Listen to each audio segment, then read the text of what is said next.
This is Paul. Yeah. hmm Yeah, I was just looking through some yearbook pictures of myself. Yeah. hmm Paul Budnick, class of 1988. Lewis and Clark High School. Yeah. hmm Now, I have mentioned a few miscellaneous lawsuits that I think need mentioning. Yeah. See this photograph of myself? Yeah. It looked like somebody photoshopped, yes, certain pictures. Yeah. And it's a concern. Uh, see, my neck in high school, yeah, wasn't that long. And this image of my actual face, yeah, it really isn't my face. Mm. See, whenever you Photoshop something, yeah, as good as you might be, there's always the possibility that you could exaggerate the neck, yes, change the face, ooch, and then put a lizard in the rectum of the individual in the picture. Right now! Now, Illuminatist family members, pooh. That is not the actual image of the Lewis and Clark High School yearbook. hmm That's a photoshopped image of somebody impersonating me and what I would have looked like in 1988. Now, at 49 years old, pooh, I don't like it when you change my image. Yeah, this is how I look right now. And could you give me the yearbooks? Yeah. The yearbook.com. Papal. See, somebody is wanting to change the actual history of the United States. Yeah. And I don't want you to do that because this is not what I looked like in high school right now. Um, I happen to know what I looked like when I was 16, 17. Mm. Now, did you go to high school? Right now! Did you go to high school? Did you? And do you look like the picture of your yearbook picture online, pal?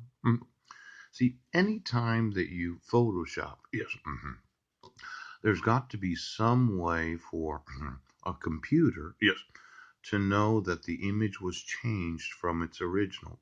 Mm.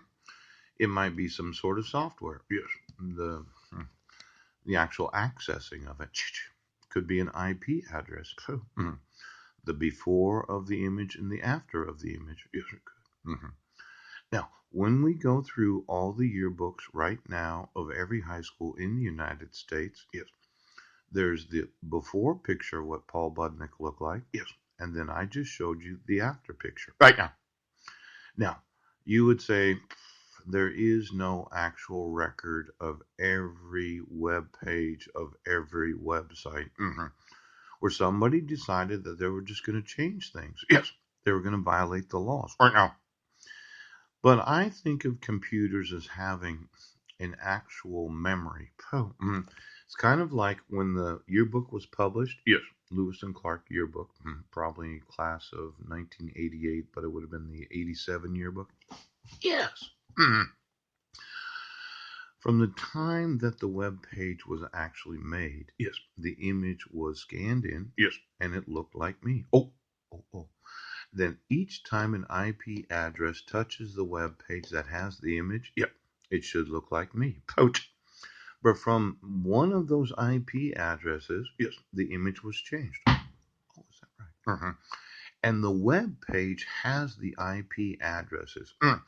Now, you would think that there's a computer that does know that if any image on any web page was changed, yes, the IP address that was on that web page at that day and time did the changing of it. Oh, now this is a big supercomputer problem because those of us that surf the internet, yes, we go to a web page and we think that it's never been changed. That's right.